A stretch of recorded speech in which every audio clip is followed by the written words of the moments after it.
right now. Almost 10 months later and 21 families still grieving. Today, State Senator Roland Gutierrez, joined by some of those family members of the victims of the Robb Elementary shooting, introduced a new proposal for gun reform. How those bills are designed to reduce gun deaths moving forward. But first. So right now, we're going to take you to the scene of breaking news. We want to give you a live look. This is from one of our TransGuide cameras. That's over a major crash at I-10 near Loop 1604. You see there a lot, and I do mean a lot of red there. One side of I-10 at Escondido Creek, you can see no cars. You see a lot of semis there. Lots of vehicles, no one's moving. Yeah, that's the problem. There's a major accident there. We were told an 18-wheeler may be on his side, may be leaking fluid. Again, this is I-10 at Escondido Creek. That's near Loop 1604. We have a crew on the way to the scene to get more details about exactly what's happening, but it's not too hard to tell traffic-wise what's happening here. Things are at a standstill. Looks like some of the trucks are actually getting off of I-10 there. We'll bring you new information as soon as it comes into our newsroom. In other news tonight, it's one of the most popular places to visit outside the country, and with a lot of people going on spring break next week, some people are planning to go to Mexico. But in a matter of weeks, 4 Americans were kidnapped. Now 3 women have been reported missing after crossing the southern border. The night team's John Paul Barajas spoke with locals who have travel plans and also an international relations professor. The 4 Americans being brutally kidnapped at gunpoint in Matamoros, Mexico have been found. Atavia Tay McGee and Eric Williams, who is suffering from being shot in the leg, are back in the U.S. recovering. Saeed Woodard and Zindell Brown were killed. For a situation like this to happen is just devastating. And back on February 24th, 3 women from Peñitas in the Rio Grande Valley crossed the border to go to a flea market in Montemorelos. Dora Alicia Cervantes Sainz, Marina Perez Rios, and Maritza Trinidad Perez Rios have been reported missing ever since, making some here question if they visit the southern border. If I had plans, I would probably still carry them out, but that's just me. But a few moments later, I'm sorry, I totally, that wouldn't happen. I totally wouldn't go if... You had to think about that? Yeah, I had to think about it. I totally rethought it. Others have gone recently and would go again depending on the destination. Like I said, I went to Cancun in August, but I figured that was like an okay spot to go as long as I didn't go into the bad parts. I stayed in the tourist area. It's exactly what Trinity professor Dr. Katsuni Shikawa Chavez says Americans should do. Travel, but travel smart. If I was planning to go to Mexico over the spring break, and I was not going to a border town, I would feel pretty fine continuing with my plans. Peñitas Police Chief Roel Bermea, on the other hand, thinks differently. This as he hopes that 3 missing women from his city make a safe return. They need to be careful. I mean, if you don't have any business, why risk it? Now, if you plan on coming to the San Antonio International Airport anytime soon or in the future to leave the country, you are advised to check the U.S. State Department's travel advisory before doing so. According to their website, the state of Tamaulipas, where the 4 people were kidnapped, is on a do not travel list. And the state of Nuevo Leon, where the 3 people or 3 women were reported missing, is on an increased caution, warning, or advisory. At the San Antonio International Airport, John Paul Barajas, KSAT 12 News. Now we're going to stay at the border for this next story. Patrol officers just stopped lots of drugs. You see all that? Lots of drugs from coming into the U.S. this weekend. In 2 separate incidents, they found more than $4 million worth of cocaine near Hidalgo along the International Bridge. In one case alone, they found more than 280 pounds of alleged cocaine in a vehicle. A grisly discovery at a popular Texas national park. Officials at Big Bend say a woman's body discovered along a hiking trail yesterday. They say the 64-year-old woman walking along the Hot Springs Canyon Trail when she collapsed. CPR was performed on that woman, but it was unsuccessful. Her name has not been released. Park officials say hiking can be dangerous even in March. In the heat of in the afternoon, you need to be able to find shade and definitely bring water. And now an update to a story that we told you about yesterday about missing 13-year-old twin boys who were last seen at Pleasure Pier in Galveston. That was on Sunday. Unfortunately, the body of one of those boys was found today. Galveston Island Beach Patrol confirmed it, but officials have not yet specified which of those twins was found and which one they're still looking for. And they have a wide search area because patrol officials say the east to west flow of the current could mean that the other twin can either be 1 block or 3 miles down the beach, based on where that first body was found. After several years of financial hardship, along with declining student enrollment, a local school district planning to consolidate at least 5 of its elementary schools. In a letter to parents, the Harlandale ISD superintendent, Gerardo Soto, said a final decision has not been made, but the school board will be voting on the proposal next month. That proposal suggests consolidation and repurposing the following elementary schools: Columbia Heights, Jewel Weitzel Center, Morrill, Rayburn, and Vestal. Students at those schools would be transferred to other campuses if the proposal moves forward. We have that information posted right now on KSAT.com. And now it's a nasal spray that can stop someone from overdosing on fentanyl or opioids. And soon, teachers and staff members at all Northeast ISD schools are going to have access to it. Today, the NEISD Board of Trustees voted to make Narcan available at every one of its schools. Now, they're going to be kept at the school clinic. District police officers are also going to have access to it. UT Health San Antonio's School of Nursing is giving that medication to the district for free. Now, we asked NEISD whether it's had any encounters with these drugs on campuses. The district flat out said no, and that it's simply being cautious since our community is seeing more opioid emergencies, which, by the way, we've been talking about. Speaking of, tomorrow on the Nightbeat, our Fighting Fentanyl series continues with the answer to a simple question. What does fentanyl do, and how does it impact your body? We're going to hear from an emergency room physician who has saved people from overdosing. That's tomorrow on the Nightbeat. Many of them are doing it in their children's names. Today, several families of the Uvalde victims were in Austin alongside State Senator Roland Gutierrez. This is the 4th time that Gutierrez has presented legislation that aims to protect children from gun violence. As the Night Team's Lee Waldman reports, today's bill focuses on ammo, gun storage, and the shooters themselves. In Texas, someone is shot to death every 2 hours. Death by gunshot is now the leading cause of death among Texas children. A week after a massive gun violence prevention rally, families of the Uvalde victims are back in Austin alongside State Senator Roland Gutierrez as he presents more gun reform legislation. What they're asking for is at least the very minimum in the state, and it's the minimum which establishes an age restriction, which establishes databases for ammo purchases. Added to that list today are 5 bills. Senate Bill 1737, ban on expanding bullets. SB 1736, closes gun show loopholes. SB 1740, expands gun storage and safety requirements. SB 1739, life without parole for school shooters. Rosie Yanis Stone, who lost her son Chris during the Santa Fe High School shooting, wrote to Gutierrez about this bill. She says, my son will never get eligibility for life. Why should a school murderer? And finally, SB 1738. Automatic suspension of law enforcement involved in the shooting of a child, or as Brett Cross calls it, Uzziah's Law. I'm so tired of everything being politicized. This isn't a left thing. This isn't a right thing. This is just damn common sense. 41 weeks ago today, Uzziah was killed along with his classmates and teachers. These families are standing together, vowing not to let another child face the same fate. Common sense gun safety solutions. They're not asking for the moon and the stars. Since the start of the session, Gutierrez and several of his colleagues have filed 21 pieces of gun reform legislation for the 21 lives taken at Robb Elementary. The deadline to file new pieces of legislation is this Friday. Back to you.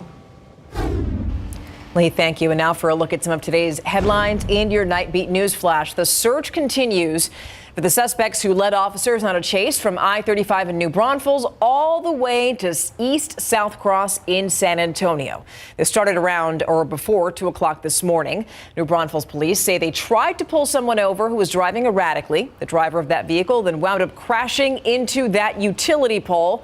And while one of the passengers jumped out onto the highway, both of them ran off, and now police are talking to a third passenger that they detained there at the scene. New details now about a deadly shooting at a motel over the weekend. The man who died has been identified as 23-year-old Dion Amidas. But at this point, it is unclear if the man who killed him is going to be charged. That shooting happened Saturday at the Upland Inn off of I-10 East near Houston Street. San Antonio police say that Amidis walked into the room where a couple was staying. Police allege that Amidis had been stalking the woman, and when he refused to leave, police say the man in the room shot Amidis in the head, and he later died. An alleged burglary, a high-speed chase, and a car that drove through a shed. San Antonio police say that one man did all of that. That crash happened just after midnight on Mariner Street near Old Pearsall Road and Loop 410. Officers found a car driven through the shed and into the side of a house. They think the man was speeding, lost control while trying to get away from a burglary. So they arrested him right there on the spot. And that's a look at your Nightbeat News Flash. Still mild and, of course, muggy across our area right now. We're in the 70s, but there is a cold front off to our north. Notice those temperatures in the 50s and even some 30s behind that front in the northern panhandle and into Oklahoma as well. We'll be back in a little bit to talk about when this front arrives in San Antonio, what it means for temperatures, and more importantly, rain chances. See you in a bit. Thank you, Adam. Hold on to your kolaches. A scary scene at a popular Texas tourist spot. Still ahead on the Nightbeat, how this big crash happened and if anyone was hurt. Yeah, and also we have a recall alert that you're definitely going to want to hear about, especially if you use eye drops. Why some batches out there right now may cause blindness. It's coming up.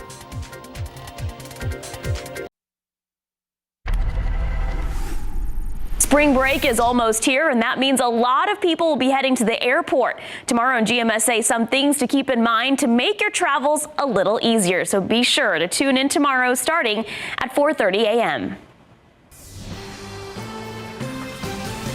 An important recall we want to let you know about. 2 companies recalling their eye drop products over concerns they are not sterile, and that can lead to all kinds of problems.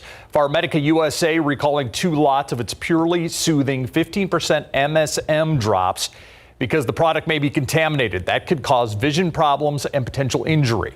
So far, the company says it has not received any reports of anyone getting hurt. And Apotex is recalling 6 lots of its bromidine tartrate ophthalmic solution because of cracks in some bottle caps. That also could lead to contamination.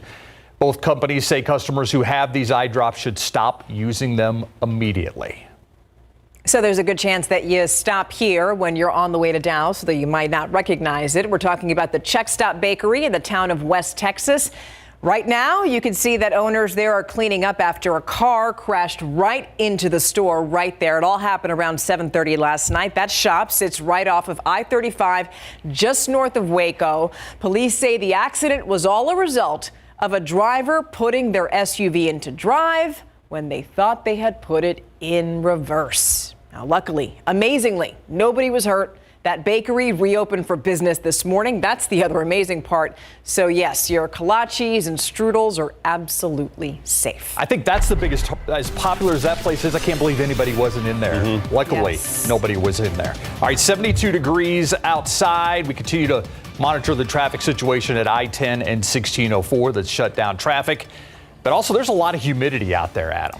Oh, it's really sticky, isn't it? It's that time of year. We're getting into spring. We get that flow off the Gulf of Mexico, and you notice the mugginess, and it's going to lead to another round of some fog and drizzle in the morning tomorrow. A few cold fronts are on the horizon. 2 of them are on the way. The first one hitting on Friday. We'll talk about what they mean in terms of temperatures and rain in a minute, and the humidity will be dropping behind that second cold front. So if you want to little brief relief from the humidity, just wait until the end of the weekend. All right, look at our rain chances. First cold front hits Friday morning. So Thursday night through Friday morning, it's at 30%. I know, I wish I had better news for you. I do think it's slightly higher up in the hill country. You have a slightly better chance. And then the second cold front will give us about a 20% chance of rain as we get on into Sunday night into Monday. All right, so this all revolves around the cold front that's off to the north of us. And that cold front, we talked about it earlier, 60s and 70s on the warm side of it, which is where we are, 50s and 30s on the cold side of it. Amarillo, 38. Guyman, Oklahoma, 34. You get up into Denver and it's 25, Goodland, Kansas, 27 degrees.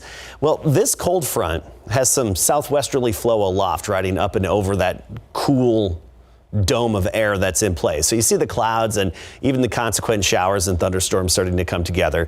This cold front's going to sit around for a few more days and really not quite get pushed into our neck of the woods until we get into Friday morning. So most of the rain between now and then is going to stay to the north of us, but then by Friday morning that front sags southward, and we do think we'll have some isolated areas of rain, even a few brief thunderstorms. We're not too optimistic on the coverage of rain, but some neighborhoods could get a pretty good brief splash of rain by Thursday night and into Friday morning. So cross your fingers for your neighborhood. But the grand scale of things still is not in our favor.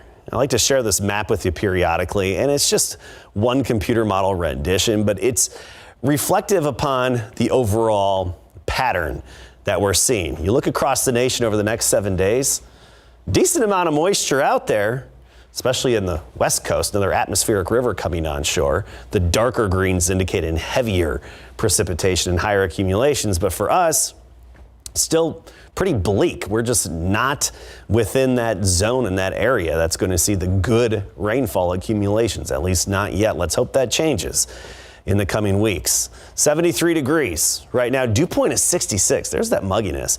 Randolph, in converse, measuring a dew point of 70. Seguin 67 along with Helotes. Those dewies are in the 60s, and they're not going to really drop off until we get into Sunday. So that's going to mean some fog and drizzle tomorrow morning, 65 degrees at sunrise. By 10 a.m., just low clouds. I think the visibility will be fine. Even through noon, just like the past couple of days, kind of that dreary feeling through the noon hour, 76 then. And then we break into some sunshine by 3-4 o'clock, making it to 84 degrees. As usual, some places will see the sun a bit sooner, so it's going to be warmer. Cotulla topping out at 92 tomorrow, Carrizo Springs 91. Del Rio, a high temperature of 87 degrees. We will have some 90s on the map in the typically warmer spots, but locally, I think mid-80s for most of us. West side of town about 86, Lake Hills 85, and Converse 85 tomorrow afternoon. Behind the first cold front, temperatures fall back down into the mid-70s on Friday. So more of the same tomorrow and Thursday. Friday, those temperatures drop a little bit to 74 with that 30% chance of rain. We rebound a bit. We get it into the mid, maybe even upper 80s on Sunday. Then the other cold front affects us. And notice as we get into Monday, we're back down to 72 for a high and even a morning temperature potentially in the upper 40s early next week. So there will be a little chill, minor chill in the air in the extended forecast. And hey, it's that time of year. We have the blue bonnets. Had to share this with you. Happy birthday, Brody. His 14th year enjoying the blue bonnets. Lovely. And they're so pretty. Oh, thank you. I did notice in that forecast, no forecast for hail inside the dome. So that's probably good for the boys tournament that's coming up. That is absolutely later this good. Week. Yeah, we have 4 area teams advanced to state to play at the Alamo Dome, and we're going to take a look at Veterans Memorial and the 5A state tournament advancing for the very first time. And Sham Penny says he feels right at home with the Spurs. Coming up.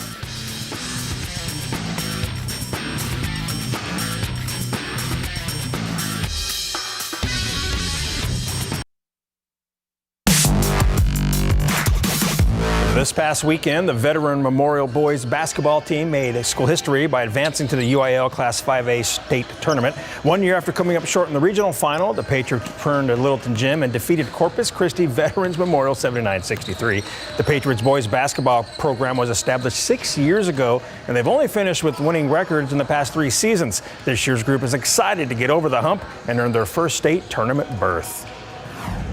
It feels good. It was a long journey. I've said at the start of the season I always wanted to play in the Alamo Dome, and now I'm finally doing it. It feels good. I think we just worked harder.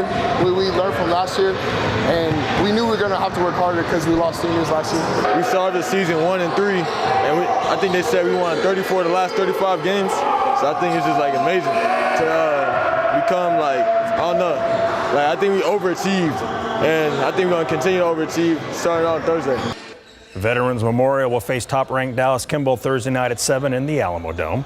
This morning we stopped by Brendan High School where the Bears are getting ready to play Beaumont United in the Class 6A state semifinals. United won the 5A state championship last season and then moved up to 6A because of realignment. Brendan is 32-7 and ranked 14th in the state. United is 35-1 and number 2 in Texas. A year ago, Brendan lost in the 6A regional final, coming up just short of state. This year they beat San Marcos in the regional final to advance. We're one of the first teams at Brendan to go to state. Football hasn't gone yet. Soccer, we have great teams, but just just to be one of the first teams to go to state at this school is a great thing. It's really exciting. It's a first time experience for all of us. We're just gonna have to play hard, play fast, and play aggressive. Play how we play. It's true confidence. There's nothing fake or pretend about it. They're ready to go, and they've had a lot of experiences in the game against some really quality players, and we're about to play some more of those. So we're gonna see what we can make happen with it. Brennan will play Beaumont United Friday night at 7 in the Alamo Dome.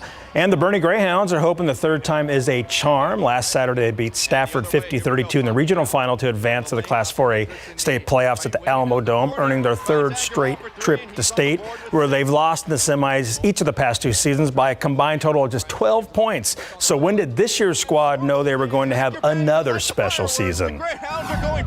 Probably right when we got back from football. We have really good chemistry on and off the court, and so it was really easy for us to get back into it as soon as we started playing again. That Christmas tournament at home, football kind of got, I think it was our 4th or 5th game back. Everything kind of started to click. We were winning games by a lot more than we were beforehand. So I think when that kind of started to happen, we kind of picked up and said, all right, just time to get back to where we were. Bernie and Houston, Washington will square off Friday 3 p.m. at the Dome in the Class 4A state semis. Dallas Cowboys quarterback Dak Prescott is signed through the 2024 season. He's guaranteed $31 million for the upcoming campaign and is expected to restructure his deal to lower his $49 million cap hit to help the team bring in some more talent. Dak signed a 4-year, $160 million deal in March of 2021. And before his current contract expires, the Cowboys would like to sign him to another contract extension. Today, while at a luncheon in Dallas, Dak was asked about that. To be a Dallas Cowboys, as I said, always dreamed to be here. Now that I'm here, I don't expect to play for any other team. And now it's just about winning. So just trying to get that done. And just to hear, obviously, as you say in the front office, looking forward to an extension. So when that time comes, it'll happen. Kind of with Steven on it. It may just happen overnight, but when it happens, it'll be great. And it's official. The Cowboys used their franchise tag on running back Tony Pollard, one of 6 NFL teams to tag a player for next season. And meet one of the newest members of the Spurs after the break. 2.5 weeks ago, during the rodeo road trip, the Spurs claimed forward Julian Champagnie off waivers on a 2-way contract. Champagnie wasn't selected in the 2022 NBA draft and signed a 2-way deal with the Philadelphia 76ers. He played 2 games with the Sixers before he was waived, and he spent most of his season in the G League. Champagnie made his Spurs debut in the home-and-home series with the Houston Rockets, and he scored a combined 13 points in both games. Joining the team so late in the season is a bit weird, but he's been welcomed with open arms. Fitting in with the group has been pretty easy. The guys are super close. They're young, so I feel like I fit in, perfectly. They all welcome me really nicely, so fitting in has been pretty easy for me. But being in the atmosphere is great. It's a good feeling to know that I can get an opportunity here, and these guys are gonna help me develop into a regular NBA player. So it's been good so far. Yeah, the Spurs now offer the 21-year-old the chance to develop his game as he looks to have a long NBA career. Champagnie. I'm glad you said it and I didn't say it because I wasn't sure how to say it. Well, it's similar to champagne in spelling, but that's what I thought. Champagnie. Yeah, champagne is what I was going to say. A fine champagne. Yeah, but it's not it. Champagne. We'll be right back after this. All right, we're taking you back to I-10 at Escondido Creek. Just a mess out there. You can see that there are no cars moving there. Those are the eastbound lanes. There was an accident. This is I-10 near 1604. There was a crash involving an 18-wheeler. Now, the big news is here we've learned the driver of that big rig was not seriously hurt. Yeah, that's the good news. Yes. This is the bad news. Things are not moving out there. Police told our crews on the scene the driver only has minor injuries. He was checked out on the scene, but as you can imagine, when an 18-wheeler, we were told it turned over on its side, it's going to take a while to clean this up. Of course, we'll have the very latest on GMSA and KSAT.com. We'll see you tomorrow morning.